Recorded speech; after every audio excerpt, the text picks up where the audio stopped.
Anyone reading in 1855 the new book of poems by Walt Whitman called Leaves of Grass had to be amazed at the vibrancy and surging, exultant celebration of our humanity in the poem's wildly sensual and synesthetic play of touch and sound and scent and taste and sight. I will go to the bank by the woods and become undisguised and naked. I am mad for it to be in contact with me. My own breath echoes, ripples, and buzzed whispers, lover root, silk thread, crotch, and vine, the female equally with the male I sing. I believe in the flesh, and the appetite, seeing, hearing, and feeling are miracles, and each part and tag of me is a miracle. Divine am I inside and out as are you, and I make whole whatever I touch or am touched from. The scent of these armpits is an aroma finer than prayer. Walt Whitman's Leaves of Grass went through so many changes over the course of his life. Originally published in 1855, he kept reworking and expanding the poem, but this is the first edition that saw the light of day in 1855.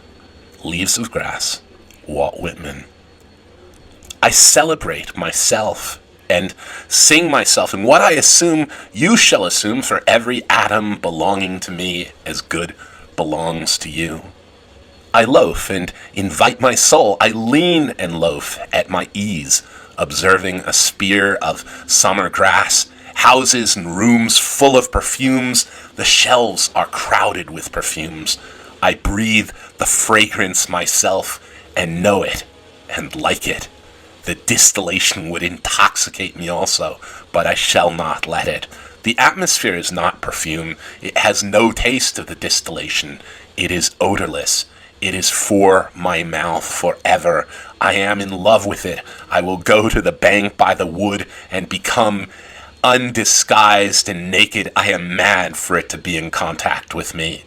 The smoke of my own breath echoes, ripples, and buzzed whispers, love root, silk thread, crotch and vine, my respiration and inspiration, the beating of my heart, the passing of blood and air through my lungs, the sniff of green leaves and dry leaves and the shore and dark-colored sea rocks and the hay in the barn, the sounds of the belched words of my voice, words loosed to the eddies of the wind. A few light kisses, a few embraces, a reaching around of arms, the play of shine and shade on the trees as the supple boughs wag, the delight alone or in the rush of the streets or along the fields and hillsides, the feeling of health, the full noon trill, the song of me rising from bed and meeting the sun. Have you reckoned 1,000 acres much? Have you reckoned the earth much? Have you practiced so long to learn to read? Have you felt so proud to get at the meaning of poems? Stop this day and night with me, and you shall possess the origins of all poems. You shall possess the good of the earth and sun. There are millions of suns left.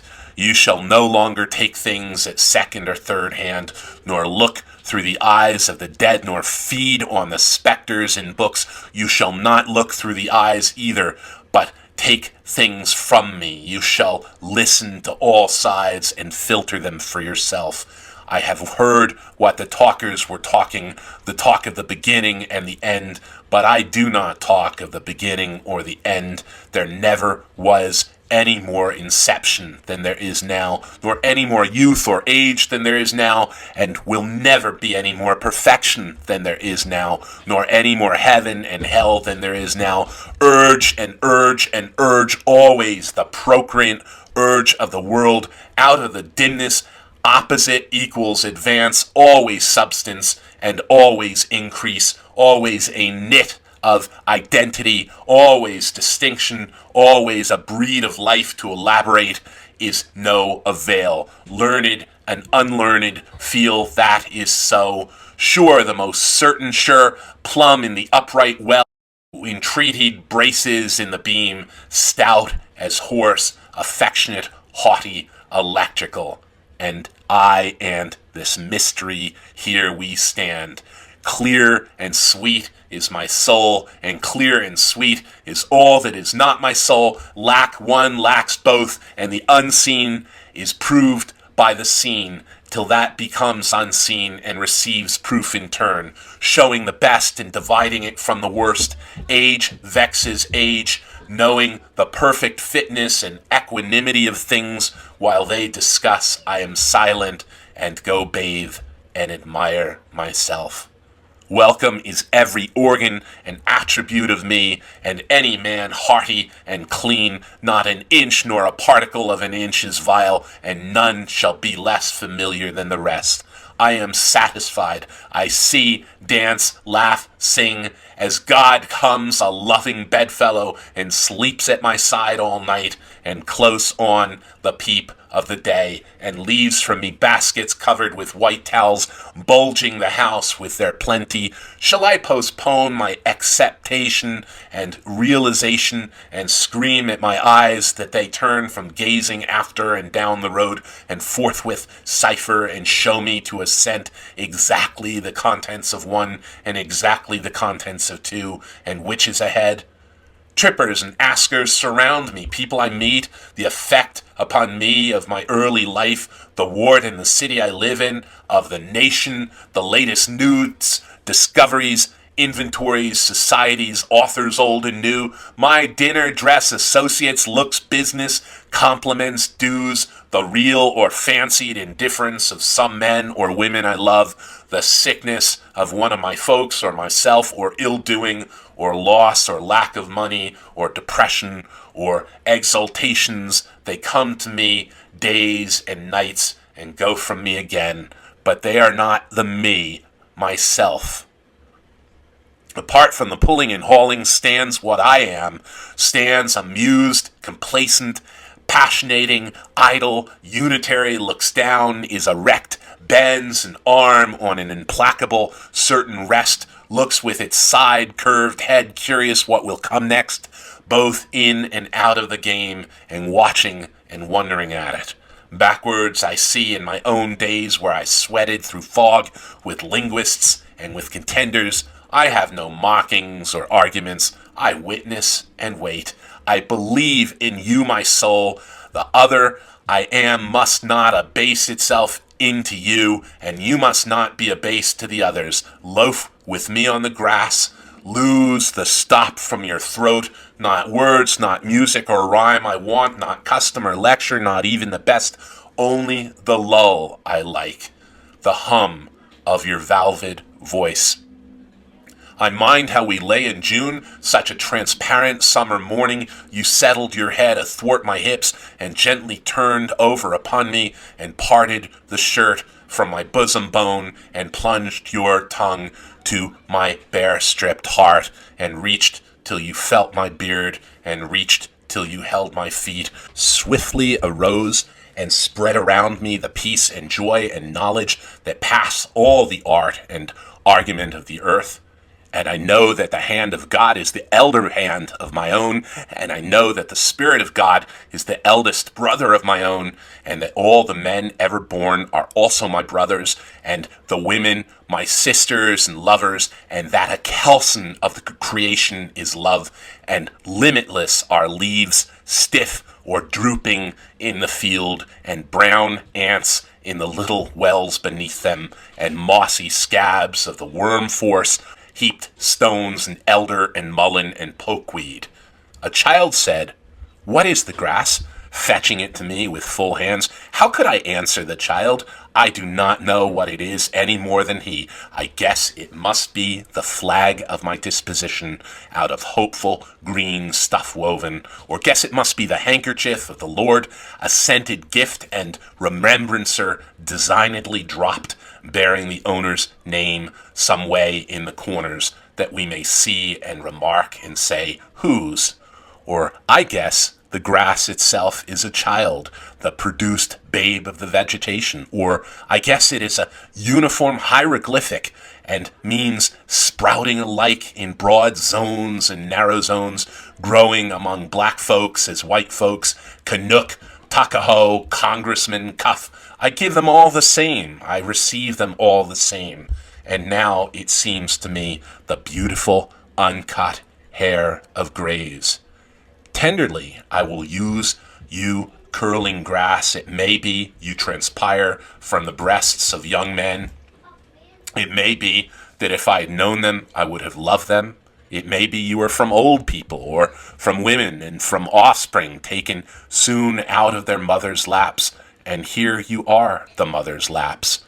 This grass is very dark to be from the white heads of old mothers, darker than the colorless beards of old men, dark to come from under the faint red roofs of mouths. Oh, I perceive after all so many uttering tongues, and I perceive they do not come from the roofs of mouths for nothing.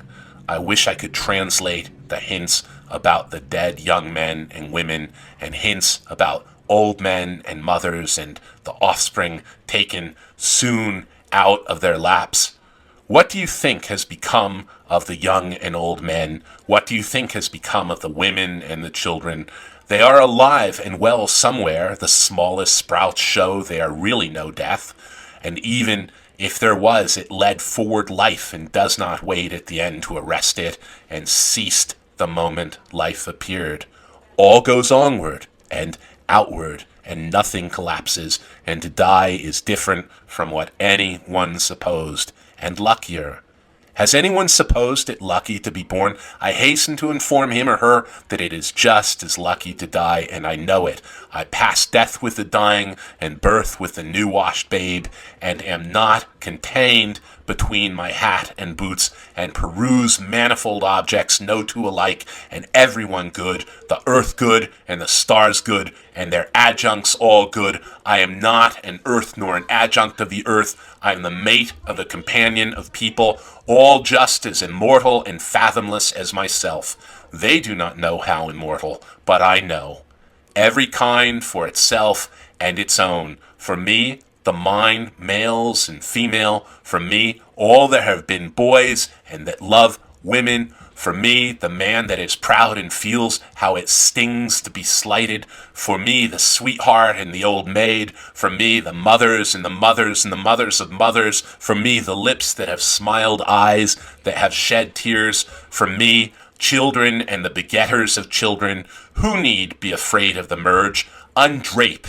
You that are not guilty to me, nor stale, nor discarded, I see through the broadcloth, and gingham, whether or no, I am around, tenacious, acquisitive, tireless, and can never be shaken away. The little one sleeps in its cradle. I lift the gauze and look a long time, and silently brush away flies with my hand. The youngster and the red-faced girl turn up the bushy hill. I peeringly view them from the top. The suicide sprawls on the bloody floor of the bedroom. It is so. I witness the corpse. There the pistol had fallen. The blab of the pave, the tires of carts and slough of boot soles, and talk of the promenaders, the heavy omnibus, the driver with his interrogating thumb, the clank of the shod horses on the granite floor, the carnival of sleighs, the clinking and shouted jokes and pelts of snowballs, the hurrahs for popular favorites, the fury of roused mobs, the flap of the curtain litter, the sick man inside borne to the hospital, the meeting of enemies, the sudden oath, the blows and fall, the excited crowd, the policeman with his star quickly working his passage to the center of the crowd, the impassive stones that receive and return so many echoes, the soul moving along. Are they invisible while the least atom of stones is visible? What groans of overfed or half-starved do fall on the flags, sunstruck in fits, with exclamations of women taken suddenly who hurry home and give birth to babes? What living and buried speech is always vibrating here?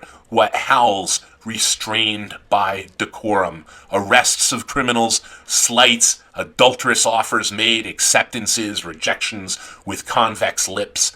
I mind them, or the resonance of them. I come again and again and again. The big doors of the country barns stand open and ready. The dried grass of the harvest time loads the slow-drawn wagon. The clear light plays on the brown, gray, and green intertinged. The armfuls are packed to the sagging mow. I am there. I help. I come stretched atop the load. I felt its soft jolts. One leg reclined on the other. I jump from the crossbeam and seize the clover and Timothy and roll head over heels and tangle my hair full of wisps. Alone far and in the wilds of mountains I hunt, wandering amazed at my own lightness and glee, in the late afternoon choosing a safe spot to pass the night, kindling a fire and broiling the fresh-killed game, soundly falling asleep on the gathered leaves, my dog and gun at my side. The Yankee Clipper is under her 3 days' sky sails. She cuts the sparkle and scud. My eyes settle the land. I bend at her prow or shout joyously from the deck. The boatmen and clam diggers arose early and stopped for me. I tucked my trouser ends in my boots and went and had a good time. You should have been with us that day round the chowder kettle. I saw the marriage of the trappers in the open air in the far west. The bride was a red girl. Her father and his friends sat near, cross-legged and dumbly smoking. They had moccasins on their feet and large, thick blankets hanging from their shoulders. On a bank lounged the trapper. He was dressed mostly in skins. His luxuriant beard and curls protected his neck. One hand rested on his rifle. The other hand held firmly the wrist of the red girl. She had long eyelashes. Her head was bare. Her coarse, straight locks descended upon her voluptuous limbs and reached to her feet. The runaway slave came to my house and stopped outside. I heard his motions crackling the twigs of the woodpile. Though the swung half door of the kitchen, I saw him limpsy and weak, and went where he went, and sat on a log, and led him in, and assured him, and brought water, and filled a tub for his sweated body and bruised feet, and gave him a room that entered from my own, and gave him some coarse, clean cloth, and remember perfectly well his revolving eyes and his awkwardness, and remember putting plasters on the galls of his neck and ankles. He stayed with me a week before he was recuperated and passed again north.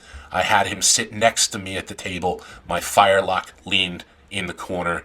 28 young men bathed by the shore. 28 young men, all so friendly. 28 years of womanly life, and all so lonesome.